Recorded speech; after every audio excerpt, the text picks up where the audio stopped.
Assalomu alaykum akalar, yuribadaylar. Mana bugungi natijani qaranglar. Go'zal ekan mana.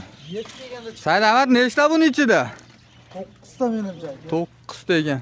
Va akalar sizlarda ham? Sizlarda ham bormi? Natijalar? Tortchi. Said Ahmaddan. Bu baliqni nima qilasan? Sotasizlar. O. Anaqasi chiqmayapti uni. O, qo'ya olmayapti. 9 kilo ekanda deyali. 9 kilo. 9. Qaysi? Malades. Qulluq bo'lsin Said Ahmad, omading bersin. Mana akalar, o'cha akalarimiz ham bor. Bitta ikkitalarni uncha olmayapmiz. 9 ishlayapti. Ha, qulluq bo'lsin. Muslimbek yo'lidan. Bugungi natijalarimiz.